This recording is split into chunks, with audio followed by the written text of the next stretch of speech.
Someone please turn that awful music off. Where's Mark? I thought Mark said he wanted to say something. Oh, you've said it! You did it before! Sorry. I don't know whether it was any good or not. Yeah, no, we were going to come on stage and you've warmed everyone up. Can I have a vote? Was my little upbeat speech okay? Yeah! Oh, Sorry, yes. Okay, so I mean, it's no surprise that someone who wrote as many intelligent, literary, and moving songs as Brett Anderson has with Suede, The Tears, and his solo albums would be able to write a great book. Tonight is a rock and roll book club event, and you'll all know that although there are many good books on music, the shelf of truly great books by musicians is much smaller. This is a book that belongs on that shelf in such select company as Just Kids by Patti Smith or Go Now by Richard Hell. It's had rave reviews from The Guardian, The Times and The Evening Standard, among others. Critics have praised the gorgeous writing and the thoughtfulness of the book.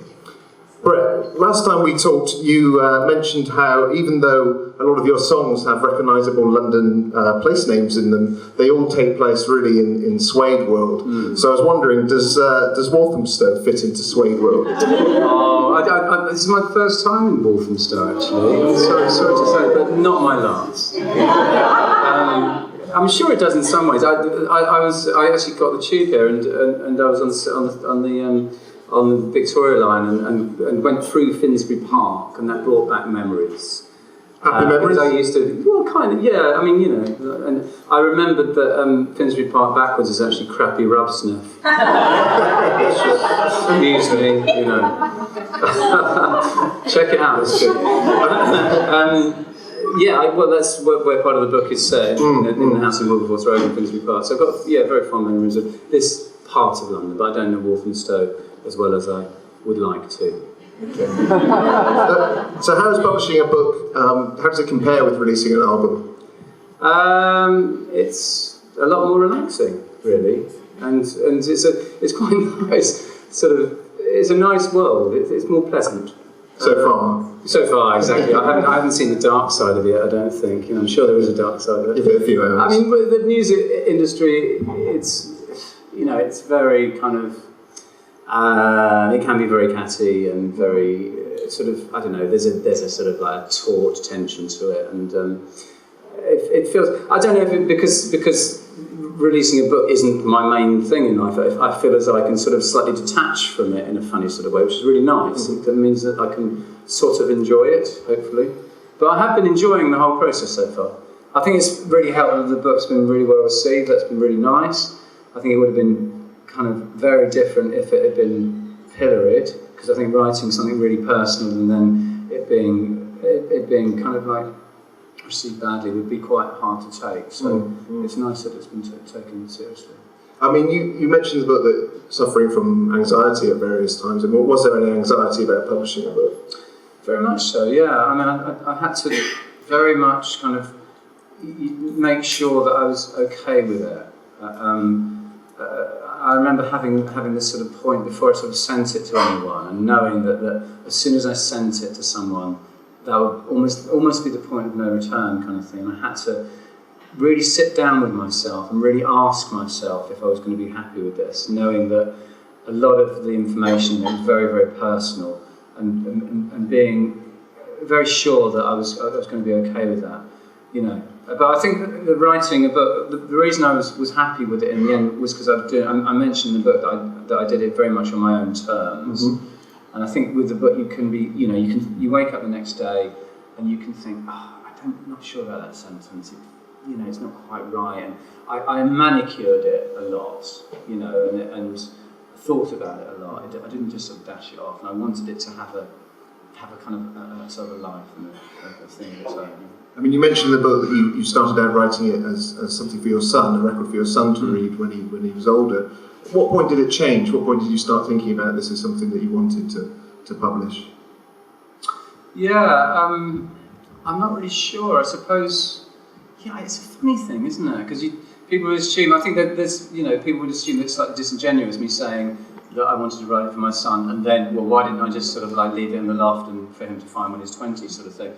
And that's, I don't really know why that is. I suppose there's a natural kind of, despite the fact that I feel quite sort of protective of my private life, there's a natural kind of need to share with any author or any artist. You need an audience to sort of somehow feed off, and I never kind of quite get this sort of. There's a sort of like a cliche with musicians, we just make music for ourselves. That kind of cliche, and I think that's sort of a disingenuousness that almost like borders on this kind of thing. Almost, I think there's a natural. You need an audience to sort of like to gauge a sense of to gauge your art in a funny sort of way. So I don't really know at what point, but there was a point that it became more than just a letter to my son, and it became more just about a thing about my life. But was thinking that your son's going to read this, did that shape what you put in the book and what you left out?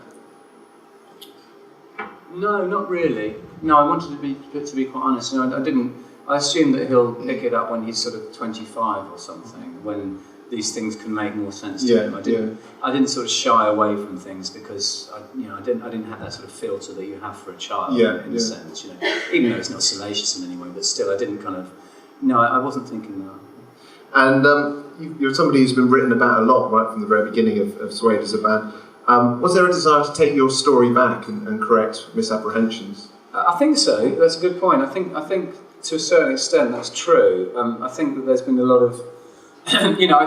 It's interesting, over the last 25, 26 years, however long we've been in the public eye, I think that a persona is woven around you. And sometimes that persona takes on a life of its own. And there's a huge chasm between the person and the persona, and it's something that's really fascinated me over the years, looking at myself as a real person and looking at the persona that's sort of built up around me. And it's a fascinating duality, the chasm between those two things. And I suppose a lot of it with writing Cold Black Mornings was not in any sort of like score settling way sort of thing, but just sort of saying, well, this is how I see myself. Yes. It wasn't a sort of like a kind of irritating kind of like sort of like trying to destroy my own self-myth or something. It wasn't kind of like that. It was just like, well, that's how the media has chosen to see me. This is how I see myself, and I'm aware that both of them are fictions. Both of them are truths. There's not an absolute truth there. And you didn't feel the need to sort of settle scores like other writers have done? No, absolutely not. I quite the opposite, actually. I was quite careful not to.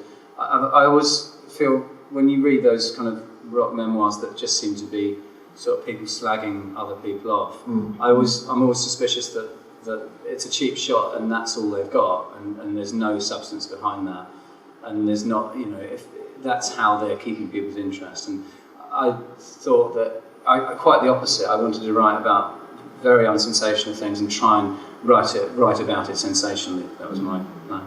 And it feels like the inspirations for this book weren't so much music books necessarily, but other autobiographies. Yeah, that's Cider with Rosie was my kind of starting point for the book. Bizarrely enough, I was reading it a few years ago, and just the language and just the sort of descriptions of an everyday world. And I know it's an Arcadian, vanished world that Laurie Lee describes, but there's something sort of prosaic, but so beautiful about the way he describes the grannies. And there's a phrase that I love, the sickle-bent bodies. And these little turns of phrase are so beautiful.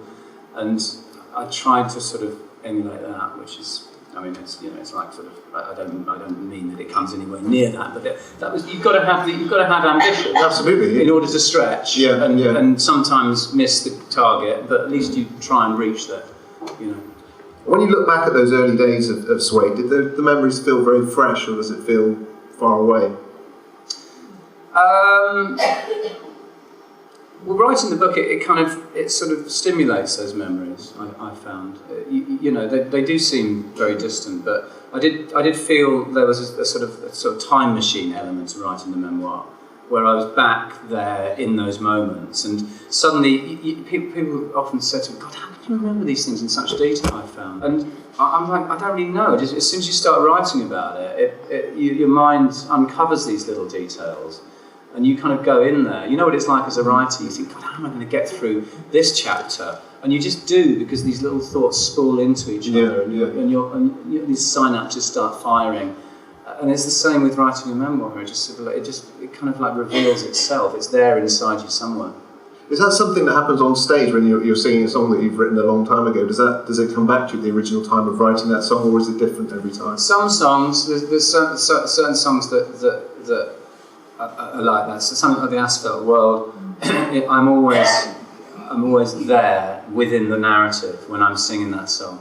And there's certain songs that they're just songs. And, right. You not every song you can inhabit. Mm-hmm. It's certain songs that are just some words and a nice tune sort of thing. But there are certain songs that do that. Artists don't often like to acknowledge failure, but you say up front that that's what this book is about. How did that unlock the writing process for you? I think it gave it a tone. That's the word that I'd use to describe that.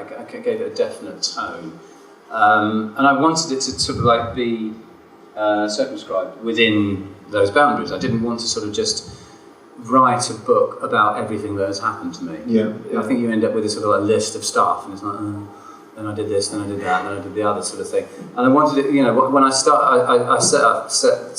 the book out saying it's about failure, and that's sort of, those are the parameters. It's like kind of like sometimes things are too open-ended, and I needed that set of goals to stay within those limits. It's like sometimes when I'm writing an album, with the new album we're writing, we had a series of rules for it, a series of sort of checkpoints that we kept referring to, a world that we decided that it was going to live in, sort of thing.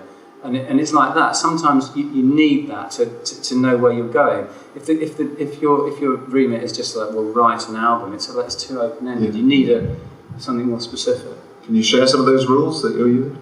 Well, yeah, the new album that we're writing, it's set in a very specific place. It's set, I think probably I've described this before, but it's set in a kind of in a kind of rural hinterland, a sort of liminal world of roadkill and bee roads and sort of pylons and concrete paths and stuff like this. It's a very geographical setting.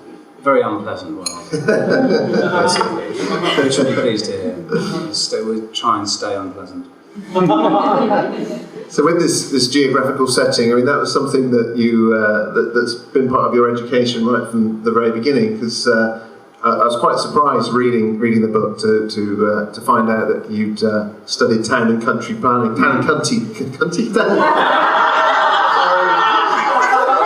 It is the rock and roll book we're allowed to. I'm so glad this isn't on TV.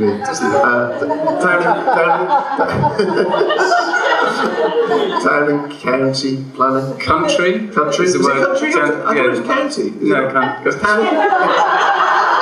we haven't even been drinking alcohol. Town and country. Town and country. Town and country. Yes, I know. But this seems a very left field choice for a musician to study, or somebody. Well, I don't want to offend any town and country. Exactly. You've got to be careful here, haven't you? But how did you arrive at studying? I don't know. It's one of those weird things. I was studying sciences at A level, and that was the only. I didn't want to. Suddenly realised I didn't want to be a scientist, and I thought, God, I don't want to. What am I doing? For me personally, I kind of like suddenly achieved a state of consciousness when I was about 17. And previously, I'd just sort of like been dragged along in this sort of slipstream. I think lots of kids are like that, I suddenly almost woke up. And what the fuck am I doing? Studying this. And so I didn't want to study science as a degree and sort of become a scientist, again, with all due respect to people who study. So it just wasn't my thing. I didn't feel as though it was in me. I went to a school, a kind of roughish, comprehensive, that didn't teach arts particularly well, to be honest with you, and certainly if you were a bright kid, you certainly weren't ushered into arts. I was able to do sciences quite well, and so I just did them and ended up sort of studying those things. And so I ended up doing town and country planning because it was the only sort of, it wasn't even artsy, but it was kind of like, it sort of had a sort of breadth that sort of appealed to me. It wasn't sort of standing around in a laboratory fiddling with petri dishes. Yes, yeah. I'm just going to take this off. Sure.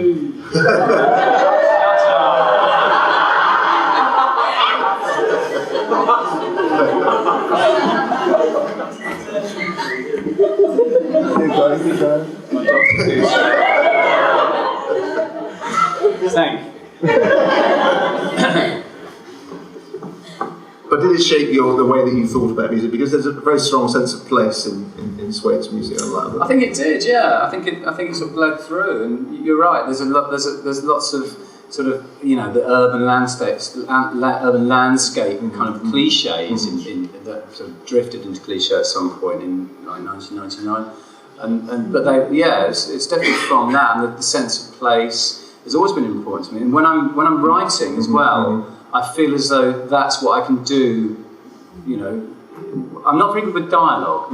I've tried to write dialogue and I just can't do it. I kind of it doesn't feel natural to me, but I can describe a room and I can describe a sort of situation and stuff. And so lots of the stuff in Cold Black Mornings, I feel as though one of its strengths is when I'm kind of describing flats and spaces. Yes, I mean those locations really vividly come to life, and you really get a sense of time as well. How things are different, the sort of physicality of the rooms you were in growing up. Yeah. I mean, how did it feel to be in that kind of environment and having a kind of creative mind? I mean, did you feel that you were being encouraged, or did you feel that it was something that was being criticised and attacked?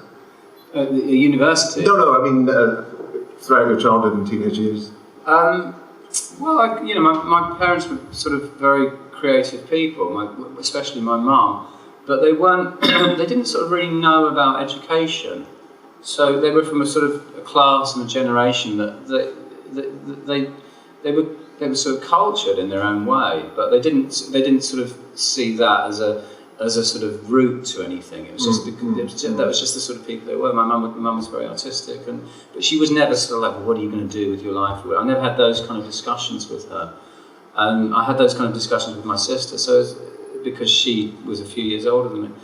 But so there was never a kind of a sort of plan. And so I sort of, otherwise I possibly wouldn't have become a musician, because I wasn't trained as a musician. I didn't study music at school. I hated music at school. It was kind of like a really boringly taught subject in my school. And God knows how I ended up having the kind of confidence to think that I could do it, but somehow I did. I mean, you talk in the book about the conflicts you had with your father, who was very into classical music. Do you think that informed the way that you wrote music, either by rebelling or actually absorbing any of the lessons that he was teaching you? Yeah, I think it did. I think that the sort of the charged battleground that was our our way that we communicated together.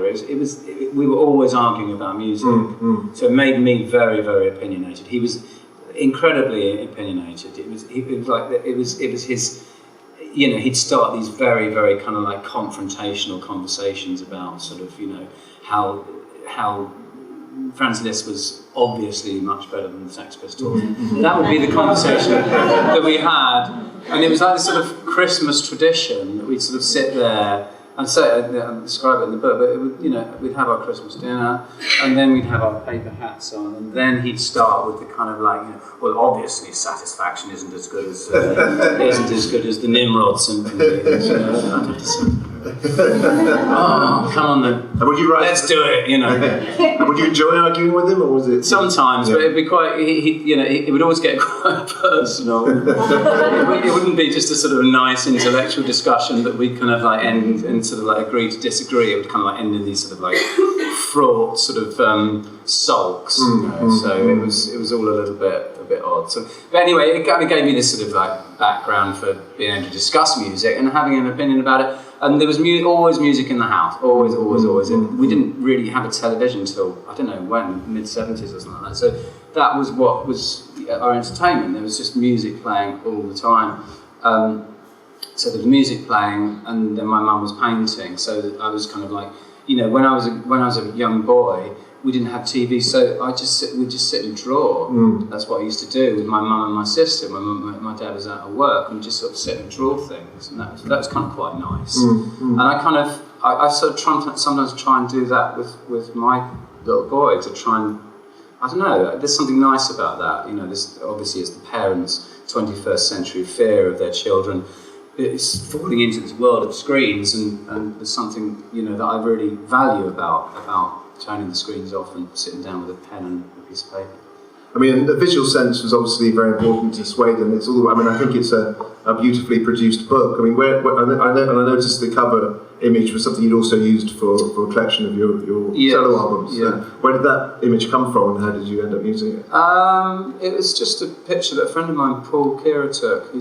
I've worked with Paul for many years, and it's just an image I really liked. I don't know. It was just. I don't know. In a funny sort of way, I think, if I was kind of going to choose a cover image again, it would have been nice to have chosen a picture that's more relevant to those years, because it's sort of probably something. But somehow the picture sort of sums up how I sort of see myself a little bit. So I thought it suited me. So, I mean, one of the most touching bits, I think, in the book is when you write about your father finally being impressed with your achievements when you played the Royal Albert Hall. What was the significance of that moment for him? Well, I think it was, all of a sudden he could sort of relate what I was doing to the music that he loved. His church was the Royal Albert Hall. He'd kind of, save up to go and see Rachmaninoff there and all of these sorts of things, and that was his thing. So the day that we played the Albert Hall and I put him in a box, it was suddenly, it kind of related to his world rather than sort of standing at the back of the Brixton Academy. So it was, he kind of got it, which is really nice. And was there a similar moment for you where you felt we've arrived, that you actually had the success that you were? I don't think you ever think you arrive. That's the funny sort of thing, and in a funny sort of way, I think that's I never have done, and it's probably quite healthy, because it always means that you're sort of striving. As soon as you think that you kind of like, it's that sort of like kind of paradox of saying I know everything. As soon as you say that, then it kind of automatically, it's kind of a meaningless statement. So hopefully I never feel like that. No. When you went to go back to, I jumped forward with Town County Planning. I can say it now. Go back to it. Got your tongue around. I got it right now. But you went to study in Manchester because of bands that you admired, like Joy Division and The Fall, and the way they'd written about the city. And I noticed that you toured with The Fall with Suede. Yes, a few dates, very, very early on. Yeah. How was that experience? Well, it was amazing because we were such huge fans of The Fall. They were an enormous influence for me. Strangely enough, you can't really hear it in Suede's music, but I think lots of the kind of there's a real primal thing to the Fall. Things like New Big Prince and Mr. Pharmacist, and those, and that's what we were kind of trying to do with lots of the. And we sort of did it in a more glammy way, things like Killing the Flash Boy, which we heard earlier. That's a sort of fall-y kind of thing, this very sort of primal thing. Very sad that Mark died recently. But I didn't have we were very young. But I remember him being very, very kind. Actually, he had a very sort of almost like there was a sort of he had a persona of being slightly bilious and belligerent, didn't he? Yeah. And I remember him quite the opposite. I remember him coming into our dressing room before anyone knew who we were or anything, and him saying, lads, if there's anything you need, just come to me and ask me. Really kind of quite an avuncular. And so that was nice. Although most of the book deals with your childhood and growing up, you do also write about the early days of Suede. And with most bands, they have an archivist, like with the Rolling Stones, it's Bill Wyman. With New Order, it's Peter Hook. Was there somebody like that in Suede? Is there somebody like that in Suede? And did you go to them to sort of check any of the details of the early days? Well, certainly not me, but I think Simon Gilbert, the drummer, is the closest you get to an archivist, and he quite early on got kind of like a camera and would film us annoyingly. There's 1,000 little clips of Matt sticking his fingers up and me going like this. So one day maybe someone will see them. He used to keep diaries, but so I kind of asked him just to send me, just to refer to dates, really.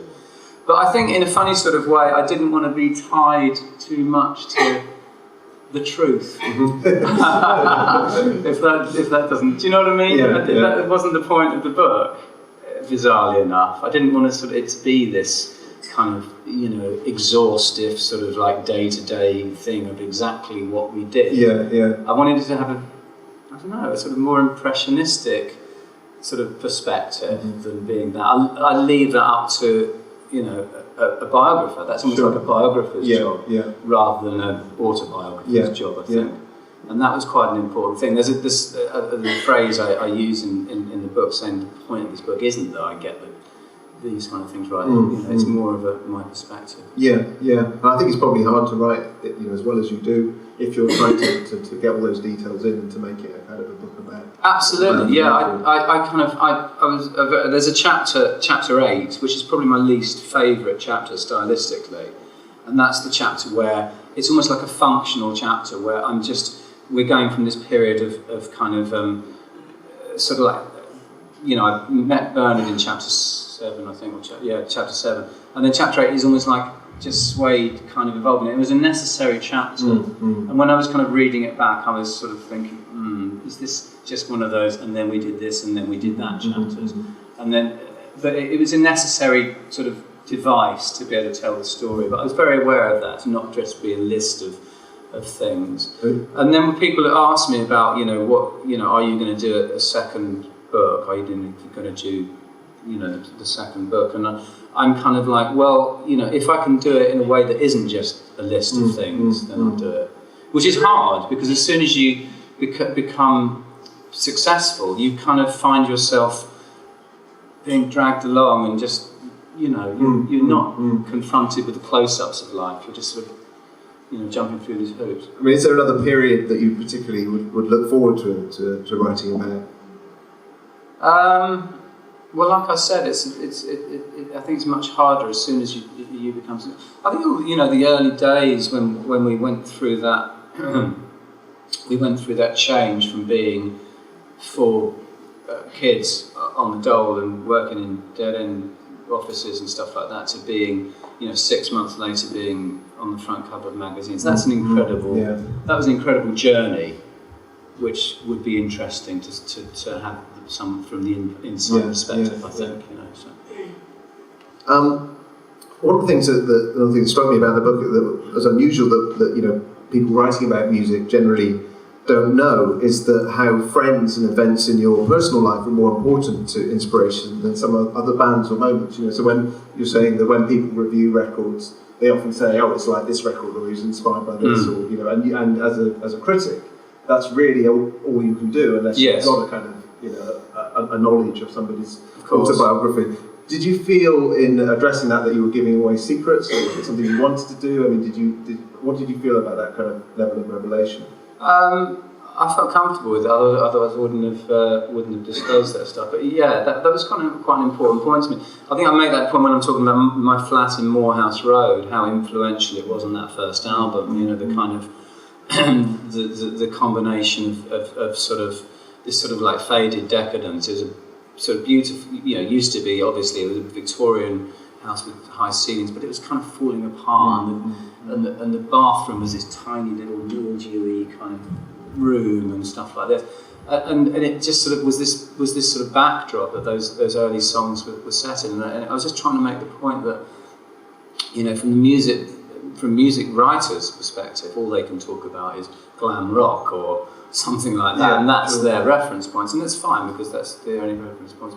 But there's other reference points there which lie behind these things. I think I was trying to make that point that the personal things are just so influential. And as a listener, are you somebody that wants to know all the stories behind your favourite songs? Absolutely, yeah. I one of my favourite rock. I don't read that many rock books, but there's a Paul McCartney book called Many Years From Now, which I like because it's him talking about the specific sort of starting points of all those songs that we all know so well. And as a songwriter, I find it absolutely fascinating.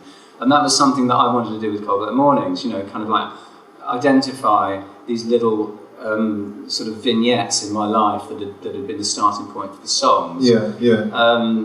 And say, well, this is where this song came from. But again, I make the point that even my interpretation of the song isn't absolute. But it's I love I love that thing where people will project their own interpretation of it, which I think is just as kind of valid as my own. I like that kind of breathe life into the song. It's International Women's Day today, and from the very beginning... I like international women. I thought you said you were anti-carry on. From the very beginning, Suede were unusual in that you said you wanted to depict women's experiences, young mums and lonely wives. Why was that so important to you? God, that's a good question. I don't know. I don't know. I've just always loved women. I have. That sounds sort of like I can't really. I have lots of female friends. I'm one of these people that, you know, when you kind of go to dinner parties, which I do these days. I'm sorry. You know, being a 50-year-old man, I'm not kind of like, you know, sort of like lying in the gutter with you know, kind of, you know, reading Jack Kerouac or anything like that, or sort of drinking absinthe or anything. I'm sorry. I kind of go to dinner parties. It's terribly boring. But you know, the kind of my wife will sit and talk to her friend, and I'll get stuck with the guy. You know, I'll be down that end of the table with the guys talking about kind of cars or something. I might be like listening to what the girls are talking about. I really wish I could be involved in that conversation. They're sort of talking about something really interesting.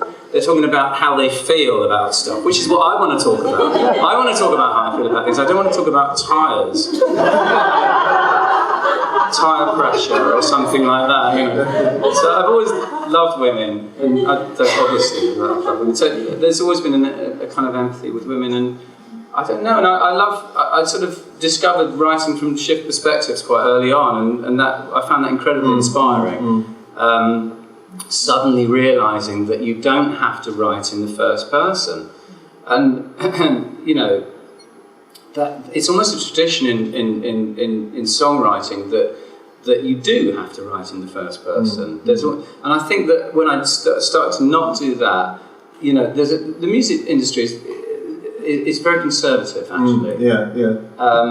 Strangely enough, it kind of it pretends it isn't, but especially the alternative music industry, bizarrely enough, you know, which is it should be a haven for new ideas and experimentation, but I've tended to find that it's not, that it values conservatism.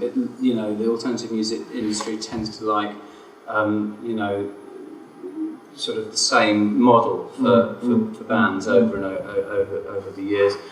And as soon as I started writing from a shift perspective, I think there was a suspicion. People were sort of slightly suspicious of me as a writer, like I was sort of faking it somehow.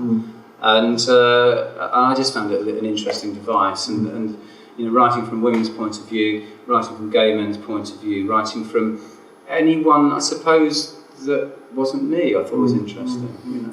I mean, the other thing you do that's quite unusual is to sing from a collective. You know, to have groups of people. Was that something that was deliberate, a conscious decision? I've thought about this recently, and that I think that's part of, you know, We Are the Pigs, you know, We're the Wild Ones, these sorts of things. It's a search for my tribe. That's what it is. It's looking for a community, which I never felt I had as a young man, growing up in a sort of slightly strange, dislocated world, where I didn't feel part of the world. I always felt like a bit of an outsider, cliche. But it's kind of true, and I think those songs were looking for that community, trying to find my tribe. So how did it feel when you found your tribe? Well, I don't know, are they here? My tribe? Oh, tribe, for you, we're okay. You know. Yeah. I imagine the tribes are, you know, more sort of savage and very polite tribe. And how do you feel about other bands that have been inspired by you? Like Destroyer recently wrote an album called Ken, after the name of one of your outtakes. How did you feel about that? It's lovely to be part of that sort of chain of kind of inheritance. You know, it's nice. You know, I was a huge fan of bands in the past, and it's nice to pass that baton on. it's a slightly funny story because the word the choice of Ken was named after the working title of the Wild Ones, and I don't know if the guy thought that it was had a sort of deep meaning, but it was actually just the name of the other chap that answered the advert that Bernard answered. And so, it's slightly strange. After we talked about that last time, I looked at some of the other working titles you had, and I wondered if you could tell me a bit about the story behind. What's the story behind Elaine Page? Yeah, well, that was just it was just a song, a kind of a piano-based song that we thought sort of sounded like an Elaine Page pastiche. You know, the funniest one was a song called "Unusual Sex," which didn't really get used. But Bernard, he used to sort of like, say, so this dialogue about, do you like unusual sex? Like, yeah, it's quite good actually. But, it was a kind of funny little dialogue between us. And that's how that whole thing of gay animal sex started. I remember sort of joking that he gave me a demo of something. I can't remember what it was, and I said, "What's it about?" And he turned around to me and said, "It's about gay animal sex." And that became a bit of a cliche as well. What about Wedgie? What was the story? Well, Wedgie was Richard went through this phase of writing a series of demo titles that the theme was childhood tortures, and there was Wedgie, Chinese Burn, and Dead Leg. And Dead Leg actually became Beautiful One. So that was one of Richard's. He goes through these themes. I think another one of his themes was kind of names for penises as well. All right, last one, piss pop. Yeah, exactly. It's just sort of like as prosaic as you can, as profane as you can get. So that became thrash actually, piss pop. So it works out around the end. Okay. And yesterday we found out about the closing of the NME. We did. Do you have any thoughts on that? Yeah, I think it's very sad. I think it's really sad. I think the NME really had a role, and I think it's very sad that we don't have that kind of, growing up as a band. I mean, growing up in the 90s with the NME and the Melody Maker, and that kind of tussle, that sort of Punch and Judy kind of element. Was Suede more of a Melody Maker band? Well, that was the thing. There was a huge sort of pull for us in the early days. There was a very famous review that Steve Sutherland wrote when we supported Kingmaker, and it was called Pearls and Swine. But the very contentious phrase was dog shit and diamonds, where he was likening us. He was kind of like allying us to the Melody Maker and allying Kingmaker. It was a very, very, very, very inflammatory review, and it actually caused the resignation of lots of people years later when he became the NME editor. But it kind of got lots of people's backs up. But he, it was part of that world where kind of very vitriolic invective was what you expected, and it was almost like a form of abuse in the funniest way. But having been on the receiving end, I still think that it's a good thing for music. The NME, the Melody Maker sounds, that kind of weekly music journalism sort of thing was partly responsible for the creation of things like punk, and lots of really vital movements in music and art. And I think it's very sad that it's gone, actually. And I worry where what's going to sort of take that role now. Okay, so I'm going to turn it over to the audience now. I can't see you that well. I'll try and do that. So if anyone has any questions, can you put your hand up? There's somebody there in a stripy top. Hi there. Hello. Hello. Do have a microphone. Hello, Brett. Who's that? This is Rachel Abs. Oh, hello, Rachel Abs. Hello. Just wanted to speak to you a bit about the quiz that was on Insatiable Ones, your Suede fan group on Facebook. We talked about this before, didn't we? We did, yes. Is there anything more to say about it? Well, there's just a little bit. Something else I wanted to just review with you. Yeah. And that is, question 9 was, what was Brett's childhood fantasy? Right. And that was actually the question that got the least correct answers. So we, the Insatiable Ones here today, wanted to make your fantasy come true. And, so we've got something to present to you. So if my fellow Insatiable Ones who have been briefed. This sounds like this is your life movie. Yeah, it is kind of. This is your Some prize. kind of glamour model is going to turn up. This is your prize from. Wow. This is your prize from the quiz. Oh, wow. If you'll remember. Oh my God. There you go. So it's a mountain of this crisps. is a small mountain of crisps. Wow. Now, we don't want you to get ahead of yourself. Do you have to eat all those before you leave the stove? Now, this It's is like that thing at the village plates when you have to try and eat 3 cream crackers, isn't it? I think I can do that. now Or the scene in what's the fit Matilda when the boy has to eat a big chocolate cake in front of assembly. You know, what's his name? Bruce Bogtrotter. Yeah, that's right. Yeah. So now, we just don't want you to lose your ambition, though, now that you've fulfilled your childhood fantasy, but we just thought you deserved a prize because you're just wonderful. So very kind of you. Thank you very much. Wow. There it is, my small mountain of crisps. Wow, that's lovely. Thank you. I'm not going to roll around in the mud. It's very kind of you, thank you. It's very touching. I'm not sure how a second question can top that. Second question. Oh. Hi Brett. Hello. My name's Jo. I was just wondering what your favourite Suede song is and what your actual favourite song is outside of Suede. Well, it's one of those ones that changes quite a bit. I always say The Wild Ones is my favourite Suede song. Yeah. It's kind of, it's just one of those songs that, I suppose if I had to sort of, say to sort of justify my life to someone and they said, well, what have you done with your life? I'd sort of play them The Wild Ones. It's sort of, can't really intellectualise it. It's just a really good song. It's not even like the best lyrics or anything. It just sort of works. It's nice. I'm very proud of it. My favourite song outside of that. God, there's so many, isn't there? Sorry, I thought you were talking about the Chris. There are many, quite a few. There's so many songs. God. What about your favourite lyric? My favourite lyrics to a song, the lyrics to Vincent by Don McLean, I think are really beautiful, incredibly poetic. The silver thorn, the bloody rose, lie crushed and broken on the virgin snow. It's just amazing.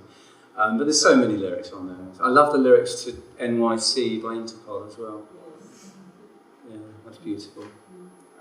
New York Cares. It just always makes me sort of wish that I was from New York in a funny sort of way. Do you know what I mean? It's sort of almost like I'd like to have that song played at my funeral, but it would be kind of like slightly irrelevant since I've been to New York twice in my life. But it's a beautiful song. There's a contentious lyric in there, in Subway's a porno. Did you? Subway's a porno. Yeah. It's kind of fascinating. I don't find it pretentious. I don't know. A lot of people say, "Ooh, that's a dodgy lyric." But No, I don't think so. No. It slightly fascinates me, that lyric, actually.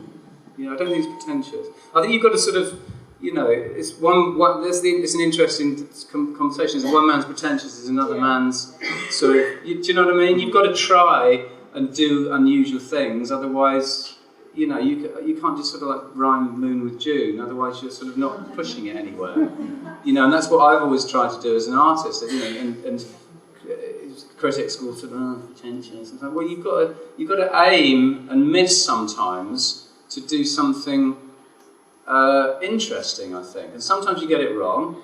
One of my favourite aphorisms is Schopenhauer's talent hits the target that no one else can hit. Genius hits the target that no one else can see.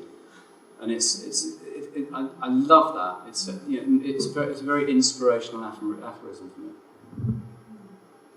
Okay, another question? There's one down the front there. Hello Brett. Hello. I'm Susan. Hello Susan. Hi. You talk about your mother and growing up in a house with William Morris wallpaper on the walls.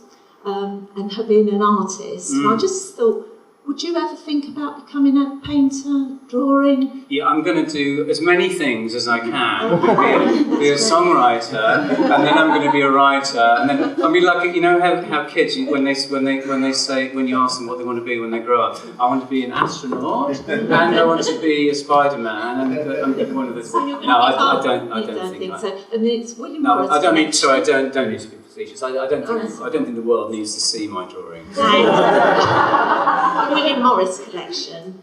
Did you go to the gallery just down the road today? I didn't know. That's just a collection. Next time. Next time. There's so many things to do. Hi. Hello. Hello. You've talked about the media representation of yourself and kind of saying that it's truth and a fiction. When people have got to the end of your book, what do you hope that they think about you? Or are you not bothered? I hope that they think about me. I mean, it's a good question, but I don't really know how to answer it. I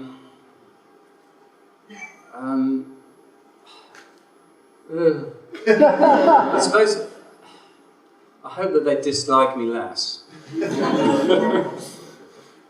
It's a way of saying I hope they like me a bit more. But I don't kind of need to be liked, really. I don't know. I don't know. I've spent my whole career kind of trying to be disliked a little bit. You know, quite happily building up a kind of an unpleasant persona around myself. So I quite like the idea of sort of slightly subverting that.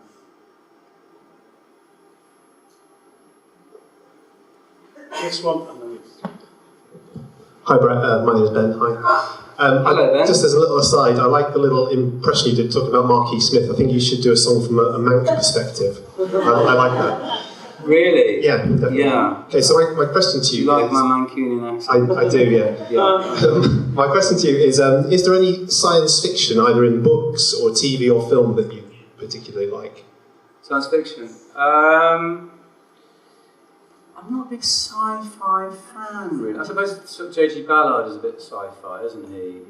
Kind of. But he's a kind of interesting sort of the right side of that sort of thing. I don't know, really. Do I? Yeah, I suppose. I mean, yeah. Some, but not. I'm not an enormous fan of it. I prefer sort of realism, I suppose. Really. I need to sort of believe that it's got to have a kind of a sort of narrative that works for me. That pure fantasy doesn't really work for me. Thank you. Hello, Brett. I'm Oliver. Hello. One of the things I love the most about the book is how warm and generous you are about your bandmates and ex-bandmates. In particular, Justine Fishman and Bernard Butler. That was really interesting. Do you know if they've read the book and have you spoken to them about it? Yeah, they both read it. Yeah, I sent them sort of, copies very, very early on. But I didn't sort of ask their approval for it. I didn't sort of send it to them when it was being written, and I thought that was very dodgy ground to get into, where you're kind of sending off and saying, "Is this okay?" And then you sort of change it, because you end up with a sort of, I don't know. I just sort of sent. I emailed everyone and who was in it and said, "Look, I'm going to do this. Please trust me. I'm not going to kind of, I'm going to do it nicely, and And they did, which was nice. And then I sent them the book, and I got a lovely, nice text from Bernard about it on my birthday last year, saying he was happy with it, which was nice. I mean, I didn't want to kind of, with my personal relationship with something like Justin, I didn't want to, I didn't want to be salacious about it. Certainly not, because it would, what would I gain from that? I'd gain sleepless nights, sort of like thinking, oh God, why did I do that? And there's things that are private. It's a very revealing book in some ways, emotionally, but there's a point beyond which I'm not happy revealing stuff. And there's probably another book in there as well, but I'm not going to write it. Question?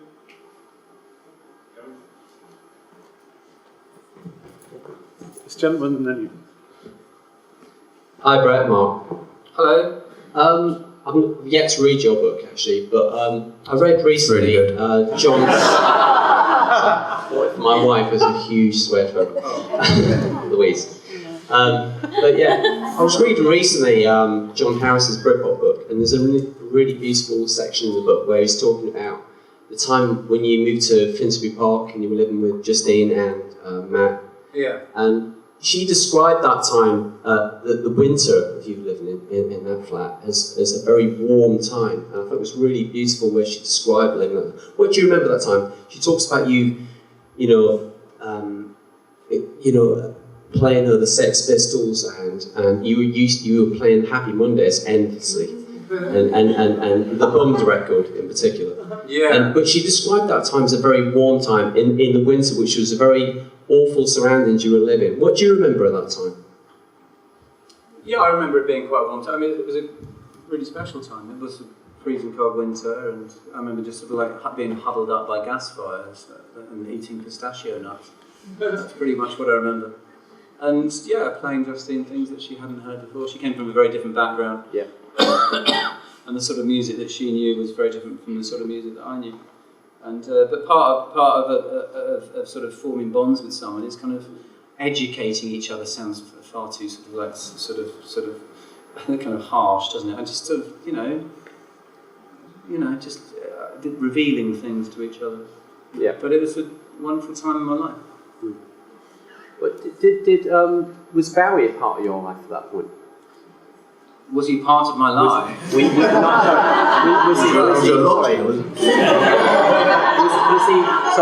he within your musical conscience at that point? He used to live in the room downstairs.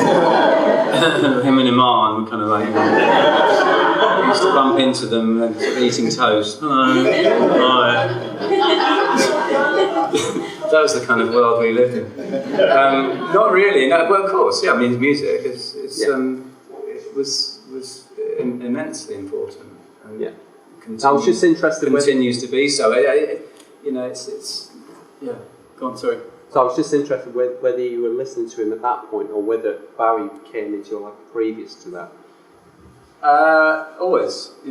Yeah. It's listening to him when I was a young man, and at that point, I mean, Justine used to listen to Space Oddity a lot.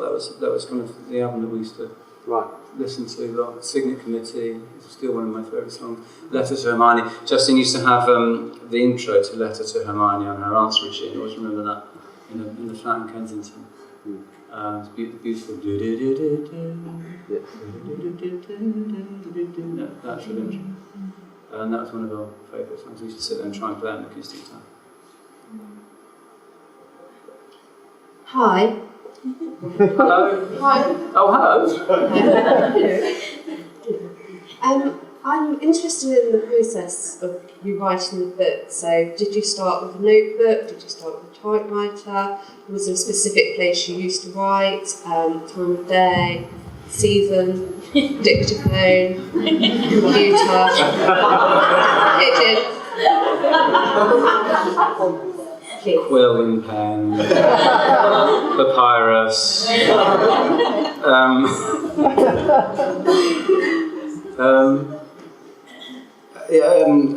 don't know. I wrote quite a lot of it on the train, actually, going backwards and forwards to London on my computer. I didn't have Word on my computer, so I wrote it all as emails. I can't be bothered to sort of download Word.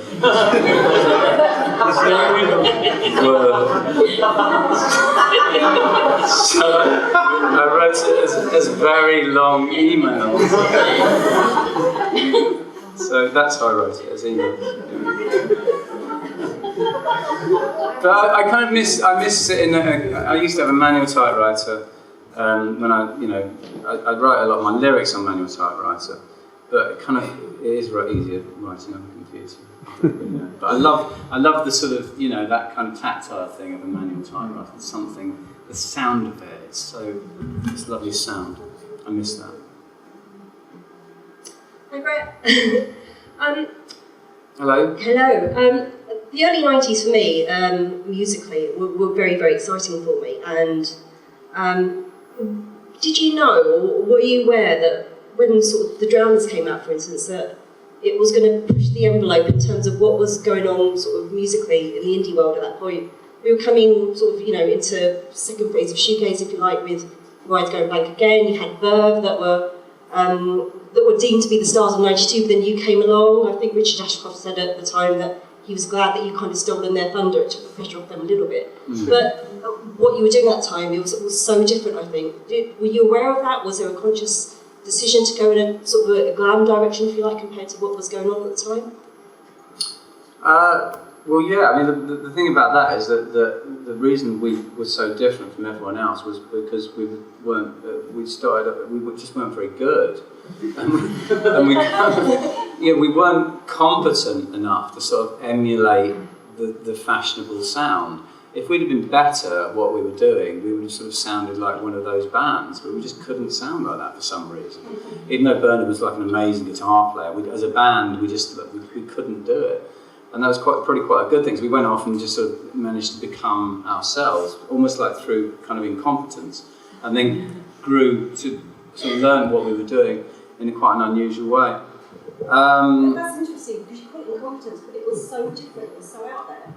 Yeah, we became competent though. You know, if you'd have heard us in 1990 or whatever, I couldn't sort of sing. I kind of learned to sing. You know, I sort of melodically, I didn't know how to sort of like write melodies, and I couldn't project my voice and stuff like that. I think the only other band that I could put in sort of that, I don't know if you call it glam, I think Nancy Maker terms it as the new glam kind of scene. But yeah, that was a long-lasting movement, wasn't it? Yeah. the New Glam Association. It was us and Adorable and Sweet Jesus and Verve. Yeah. That was people will remember that fondly. Yeah. But no, I just think that it was so different and thank you. Yeah, well, it was, that's one of the sort of tenets of Suede has always been sort of doing our own thing, really, I suppose, even when, the whole sort of stuff that in 1992, the Britishness that we were documenting that went on to evolve into Britpop was certainly not part of any movement at that time. The reason we felt as though it was exciting was because we felt like we were the only band that was doing it. And that's the point that I try and make in the book, that, history kind of rewrites these things and sort of chooses to oversimplify these things. And in 1992, when the Drowners and Matt and Nicky were coming out, it didn't feel like we were part of a movement at all, to me. 2 more questions? I've got a question. And I'm holding the mic. What's your favourite tube line? Sorry? What is your favourite tube line? My favourite tube line? The book for me was a love letter to London. I loved reading about travelling around London. I just wondered what your favourite tube line was. The Jubilee line's quite nice, TfL. The Jubilee line's quite nice, isn't it? I've found myself kind of going on the Central line. That sort of like has become sort of my line, whether I like it or not, really. But yeah, I quite like the Circle line as well. That's nice. I didn't like it when they changed the Circle line. It sort of became the Spiral line. It's like, what was that all about? The whole point of it is the Circle line. Everything stops at Edgware Road now. What's that all about? Well done. Okay, so last question. So if you do find yourself back in Walthamstow anytime soon, Brett, and you find yourself at the Rock and Roll Book Club, who would be your dream interviewee, live or dead? At the Rock and Roll Book Club? Yeah, the very place we are now. I know where we are. I'm just playing for time. That's the Rock and Roll Book Club, it says. I'm trying to think of a good answer. I'm not very good at this sort of thing. I don't know. Who do I like? Lawrence from Felt. Or David Barnett, maybe. David Barnett's not in a band, is he? Has been. Yeah, okay. No, I'm going to choose Lawrence from Felt. I think he's a hugely unsung kind of, I'm not going to say the word genius because that word is overused, but I'm a big fan of Felt. I thought they were a brilliant band and they haven't been kind of kindly looked on by history. So, and he's an interesting character as well. That sounds like a deal to me. I'm going to get Lawrence and I'm going to be in touch with you.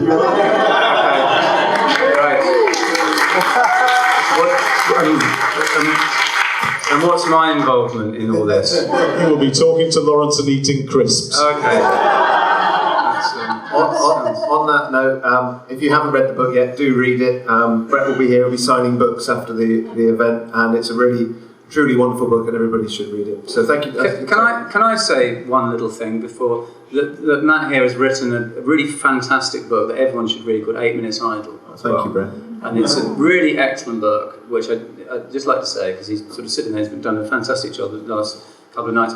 And it's a brilliant book about this man who it's set in a call centre, and it might sound really boring, but it really isn't. It's really brilliant. And anyway, go and read it. 8 Minutes Idle. Thank you. Thank you.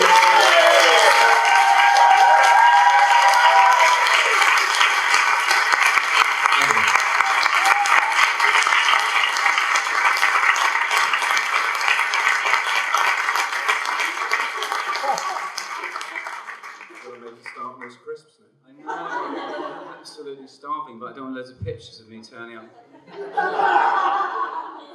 Brett, Yeah. why do you think women like you so much? What? Why do you think men hate you so much and women like you so much? You want tips? No, I just want to know. What do you think? Personal hygiene is quite helpful.